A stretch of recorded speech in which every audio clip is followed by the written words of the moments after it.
नमस्कार किसान भाइयों, आपके अपने कार्यक्रम कृषि दर्शन में आपका बहुत बहुत स्वागत है। किसान भाइयों, जैसा कि आप सभी जानते हैं कि मौसम में ठंडक घुलने लगी है और ठंडक की दस्तक होने लगी है। ऐसे में आपको अपने खेतों में कई प्रकार के सामयिक कार्य करने की आवश्यकता महसूस होने लगी होगी। किसान भाइयों, हमारे कार्यक्रम का हर संभव यही प्रयास रहता है कि आपको मौसम के अनुसार जानकारी देते रहें। आज के इस कार्यक्रम में भी हम एक नवीन जानकारी के साथ प्रस्तुत हो रहे हैं। आज के कार्यक्रम के विषय हैं टमाटर में प्रसंस्करण और धान में पौध संरक्षण। तो आज के कार्यक्रम की शुरुआत करते हैं खबरें खेती की व मंडी भाव से।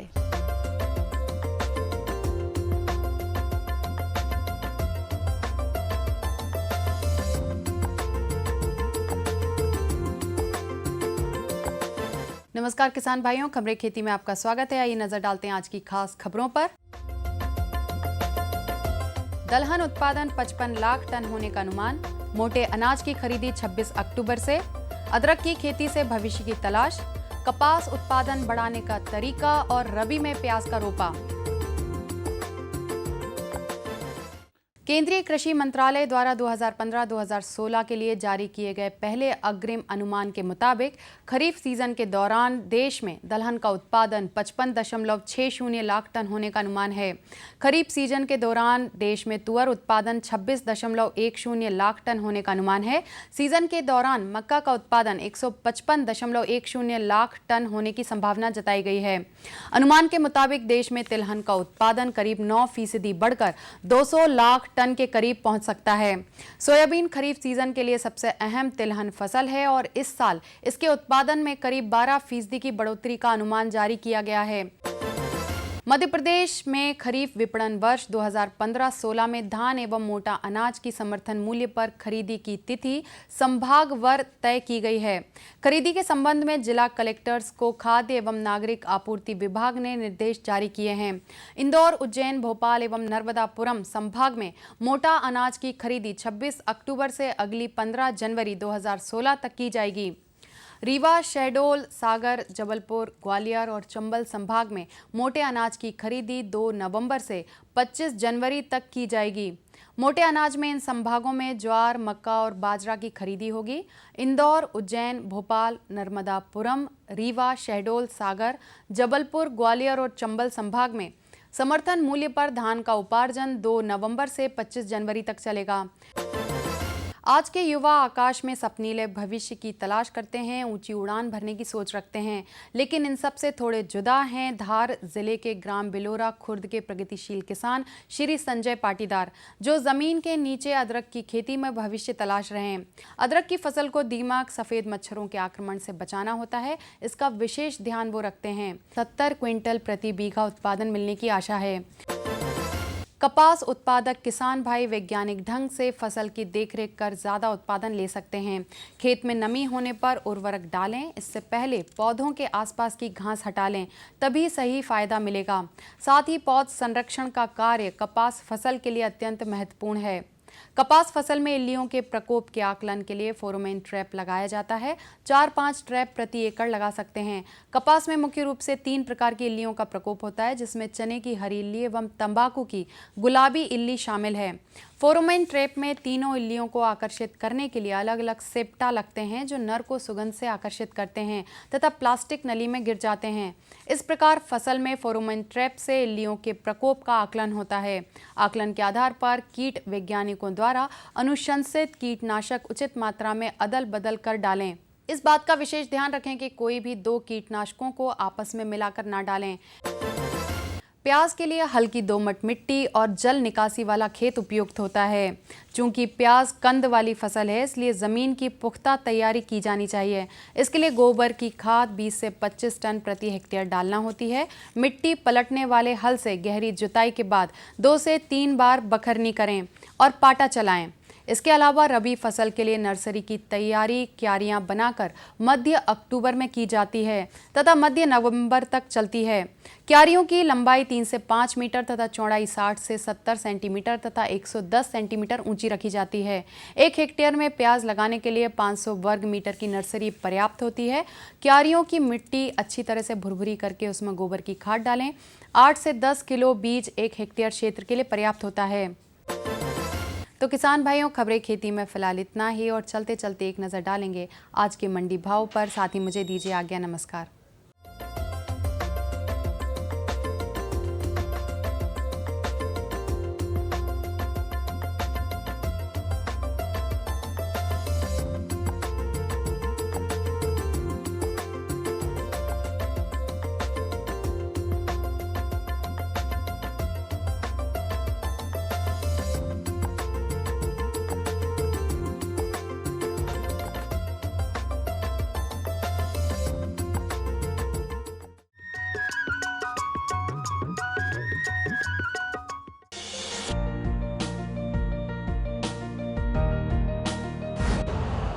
यूरिया का स्वदेशी उत्पादन 70 लाख टन बढ़ाने के लिए 6 उर्वरक संयंत्रों का उद्धार किया जा रहा है।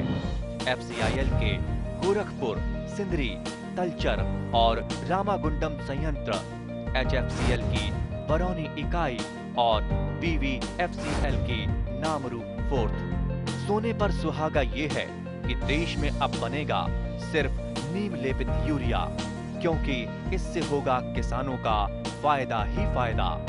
अनाज का उत्पादन 10% तक बढ़ेगा। बढ़ेगी 10 से 15% नाइट्रोजन क्षमता।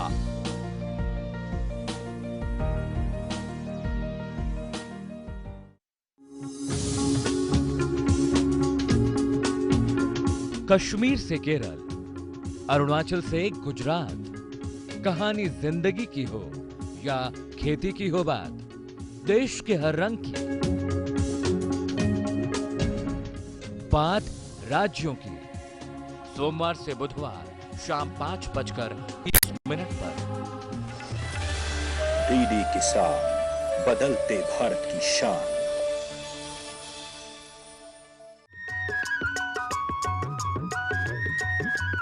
किसान भाइयों, धान खरीफ की एक मुख्य फसल है जिसमें अपनी उत्पादन क्षमता भी बहुत होती है, परंतु कोई न कोई कारण से धान की उत्पादन क्षमता कम हो ही जाती है। धान की फसल में जल प्रबंधन का अपना अलग ही विषय है और अपना अलग ही महत्व है। धान की फसल में पौधों का संरक्षण आज का मुख्य विषय है। तो आइए इस विषय में और जानकारी प्राप्त करते हैं आज के हमारे विशेषज्ञ डॉक्टर संजय वैश्य पंत जी से। सबसे पहले हम बात करेंगे जो अभी कीड़े आ रहे हैं। अभी जो धान की फसल है बाली अवस्था में आ गई है, और इस बाली अवस्था में जब बालियाँ निकलती है उसमें कई बार देखते हैं कि ऐसे बालियाँ सफ़ेद सी पड़ गई हैं। ऐसा लगता है किसानों को कि कोई बीमारी आ गई, सफ़ेद बालियाँ हो गई। लेकिन मैं यहाँ बताना चाहूँगा कि ये जो सफ़ेद बालियाँ हो रही है, यहाँ कोई एक बीमारी नहीं है। यह एक बिल्कुल एक कीड़ा जो लगता है, उसमें तना छेदक कीड़ा, उस तना छेदक कीड़ों से ही ये सफ़ेद बालियाँ हो जाती है। हम जब अच्छे उससे निकालेंगे तो उसके अंदर देखेंगे कि एक छोटा सा छेद किया हो रहा था नीचे साइड में, और वो छेद का रेखा अंदर का पूरा वो खाना खा लेती हैं इल्लियाँ, और पूरे जो है सफ़ेद पड़ जाती है बालियाँ पूरी। ऐसे कई इसमें देखने मिलेगा, लगभग से 20 से 25% तक हमें इसमें नुकसान होने की संभावना रहती है। तो इसके लिए एक विशेष दवाई हम ध्यान रखेंगे कि जो प्रोफेनोफॉस दवाई आती है 50% इसी में मिलती है। इसकी दवा जो है 250 ml प्रति एकड़ के हिसाब से किसान भाई धान में हम डाल सकते हैं। साथ ही अब हम कुछ दूसरे कीड़े और लगते हैं इस समय। कई सारे फुदका दिखे होंगे, जैसे अपन खेत में यदि जाते हैं तो हरे रंग के फुदके देखेंगे, या सफ़ेद फुदका निकलेगा, या कभी कभी कुछ जिसमें काली पीठ, चमकदार पीठ है, ऐसे कुछ फुदके कई प्रकार के निकलता है जो पत्तियों से रस चूसते हैं और पत्तियों के किनार और पूरी पीली पड़ जाती है। फिर से ऐसा लगता है कि क्या ये बीमारी है, क्या पूरी पत्तियां से सूख जाती हैं, बिल्कुल ऐसा सूख रही जैसे कि बिल्कुल किसी ने आग लगा दी हो, आग लगा के सूख गया हो। लेकिन यह भी कोई किसी प्रकार की बीमारी नहीं है। ये पूरे जो है एक रस चूसक कीड़ा लगता है। उस रस चूसक कई प्रकार के कीड़े, जैसे मैंने नाम बताया कि हरा फुदका है, भूरा माहू है जिसको भूरा माहू भी कहते हैं या भूरा फुदका कहते हैं, या जो सफ़ेद शलभ पीछे रहता है वैसा कीड़ा है। इस प्रकार से कई कीड़े जो हैं रस चूसने वाले लगते हैं, उनके कारण सूख जाती है, पीली पड़ जाती है। किसान भाई, इसके लिए हमें जो रस चूसक कीड़ों के लिए दवाई है, जिसमें सर्वांगीण या दैहिक दवाइयाँ हैं, उन्हीं का उपयोग हम करेंगे। उनके लिए सबसे एक अच्छी दवाई है थायोमेथॉक्सैम। थायोमेथॉक्सैम नाम की दवाई है 50% WP में भी मिलती है, पाउडर में मिलती है, और साथ ही ये लिक्विड यानी तरल मात्रा में भी मिलती है।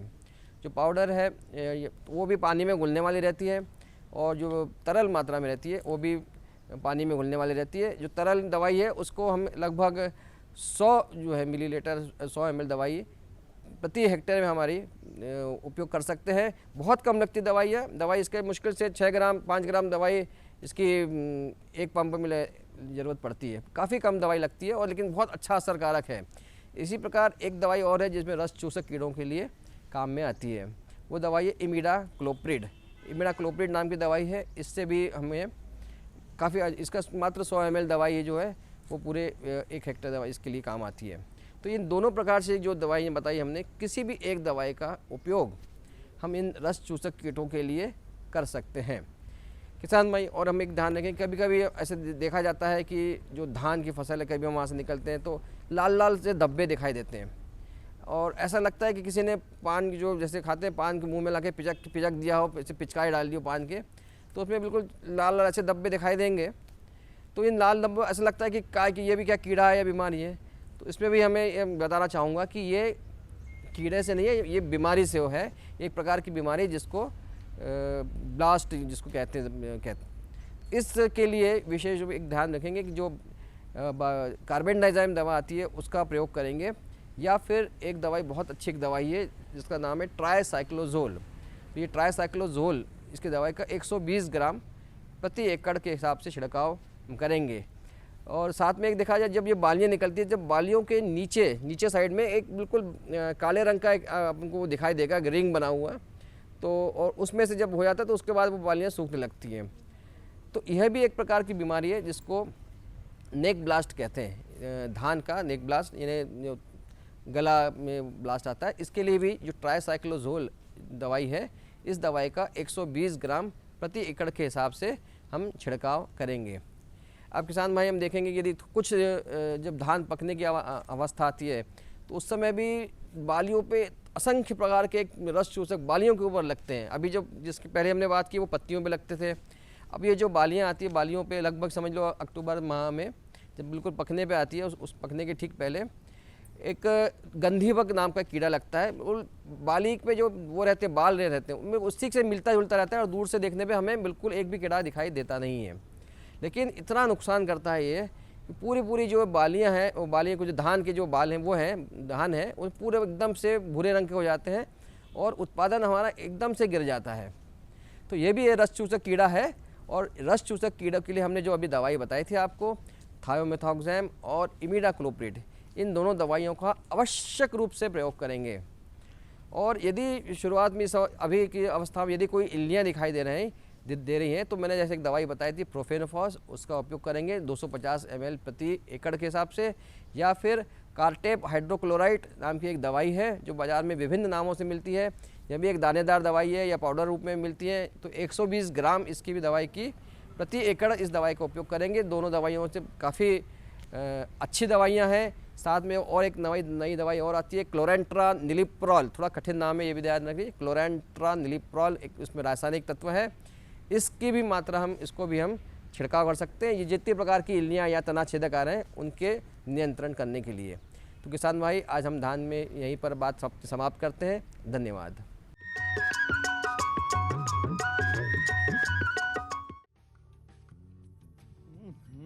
सब्जी में मसाला ज्यादा है। कितनी बार कहा है कि जितनी जरूरत हो बस उतना ही डाला करो। अरे मुझसे तो ऐसा कभी कभार होता है। और तुम जो हमेशा खेत में अनाप शनाप कीटनाशक डालते हो उसका क्या? ठीक ही तो कह रही है बहू। देख, खेत में उतनी ही दवा डाल जितनी जरूरत हो। याद रखो कीटनाशक जहरीले होते हैं। डिब्बे पे लिखी सूचना के हिसाब से ही दवा डालनी चाहिए। पहले फेरोमोन ट्रैप, फ्लाइट ट्रैप, मित्र कीट, जैविक कीटनाशक आदि का इस्तेमाल करें। जरूरत पड़ने पर ही रासायनिक कीटनाशक का इस्तेमाल करें। छिड़काव सुबह या शाम दस्ताने, मास्क और पूरी आस्तीन वाले कपड़े पहनकर करें। हवा की दिशा में छिड़काव करते हुए पीछे जाएं। दवा के डिब्बे, छिड़काव यंत्र सुरक्षित जगह पर रखें। अब कुछ समझे क्या? हाँ समझ गया मेरी रानी। अब ना करो नादानी। इसने पिला दिया ना तुझे पानी।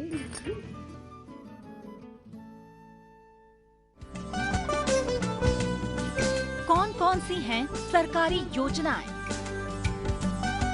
कैसे उठाएं इनका लाभ? जानिए अपने गांव का हाल। देखिए चौपाल चर्चा, सोमवार से शुक्रवार सुबह 9 बजे। डीडी किसान, बदलते भारत की शान।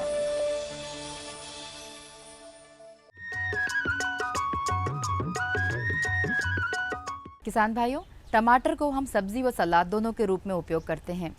आपको जैसे पता ही होगा कि टमाटर प्रतिदिन उपयोग में लाने वाली सब्जी है और यह हर समय उपलब्ध भी रहती है। परंतु जब टमाटर की कीमत कम रहती है तब इसका प्रसंस्करण कर लिया जाना चाहिए। प्रसंस्करण के कई फायदे हैं जो कि आपको वर्ष भर फायदा देता रहेगा। आप इसके कई खाद्य पदार्थ बना सकते हैं और अपने घर में उपयोग कर सकते हैं। तो आज के कार्यक्रम में हम इसी विषय पर जानकारी प्राप्त करेंगे कि टमाटर का प्रसंस्करण कैसे किया जाए व इसके उत्पादों का रखरखाव कैसे किया जाए।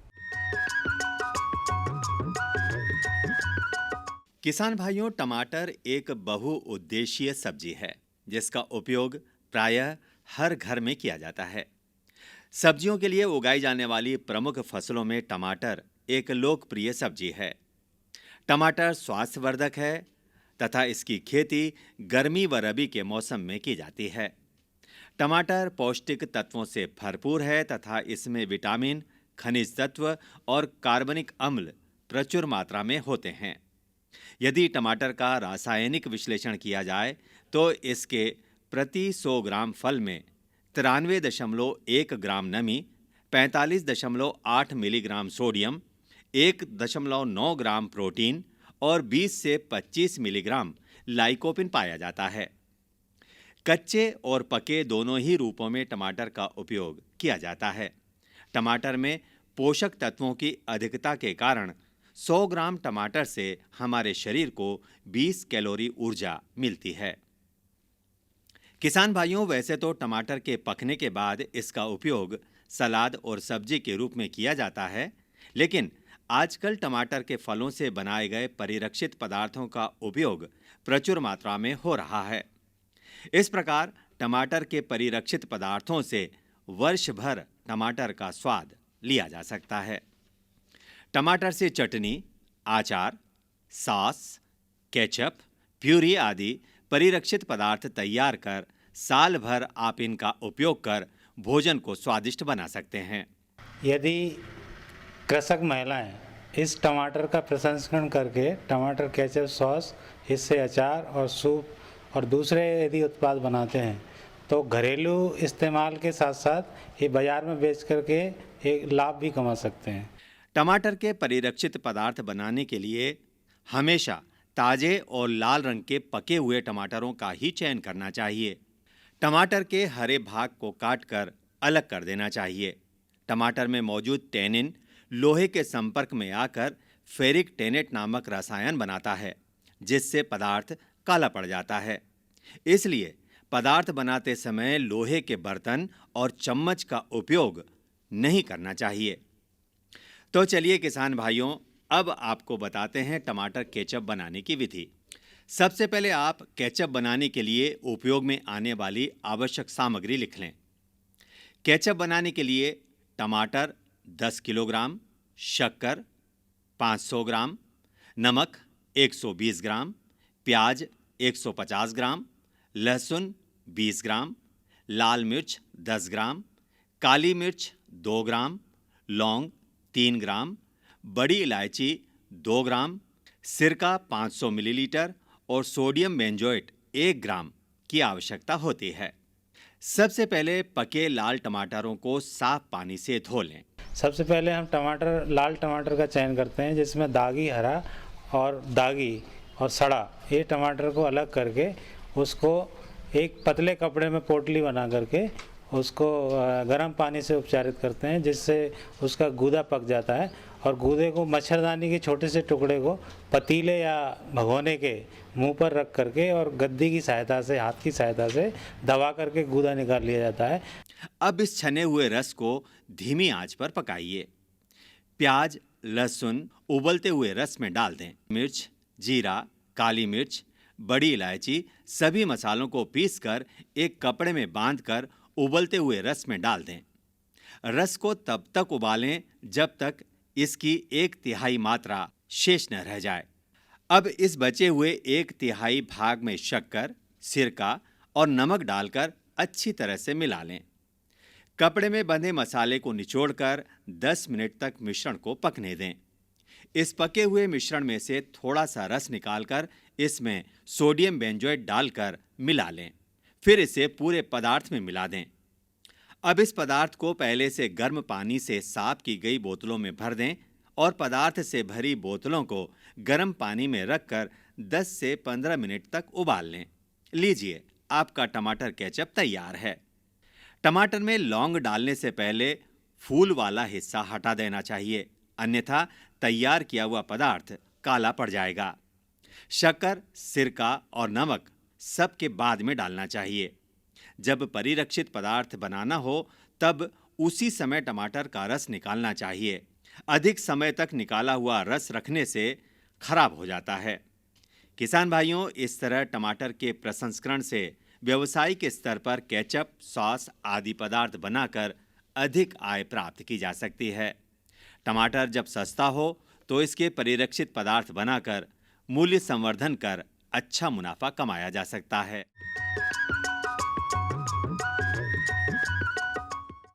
होगी बदलाव की अब शुरुआत, सुधरेंगे तेरे हालात। मत हार मान तू, है देश की शान तू। कमर कस और सीना तान ले, एक बात बस गांठ बांध ले, बदलाव की तान साध ले। बढ़ा कदम तू वीर के जैसे, तूफान बड़े देखे हैं ऐसे। न रुकेगा तू, न झुकेगा तू। कमर कस और सीना तान ले, एक बात बस गांठ बांध ले, बदलाव की तान साध ले। हरियाली खेतों में झूमेगी, खुशियां तेरे कदम चूमेगी। कुछ सीख नया, कुछ सिखा तू, है फौलादी दिखा तू। कमर कस और सीना तान ले, एक बात बस गांठ बांध ले, बदलाव की तान साध ले।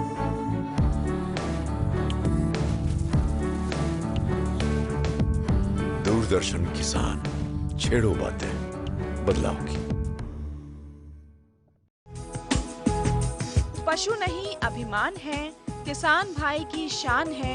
आय का है माध्यम, परिवार का सम्मान है। पशुपालन पर आधारित विशेष प्रोग्राम हमारा पशुधन, गुरुवार और शुक्रवार शाम 5:30 पर।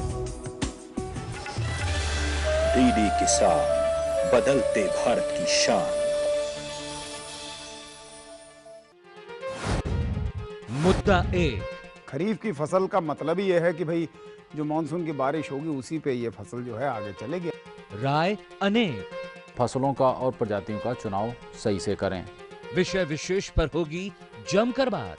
कैसी भी परिस्थिति आएगी तो किसान डटा रहेगा, किसान डटा रहेगा तो देश के लिए अन्न पैदा होता रहेगा। देखिए विचार विमर्श शुक्रवार शाम 7:30 पर।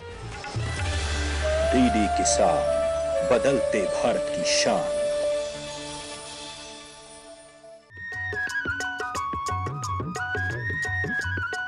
तो किसान भाइयों, आज का कार्यक्रम आपको बहुत पसंद आया होगा, ऐसी हमें पूर्ण आशा है।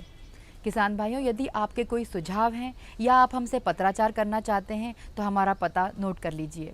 हमारा पता है कार्यक्रम कृषि दर्शन, द्वारा निदेशक, कमरा नंबर 4, दूरदर्शन केंद्र, शामला हिल्स, भोपाल। हमारा पिन कोड है 462013। तो किसान भाइयों, आज के कार्यक्रम में बस इतना ही। अगले कार्यक्रम में पुनः उपस्थित होंगे खेती से जुड़ी एक नई जानकारी के साथ। तब तक के लिए मुझे सानिसा हरने को आज्ञा दीजिए। नमस्कार।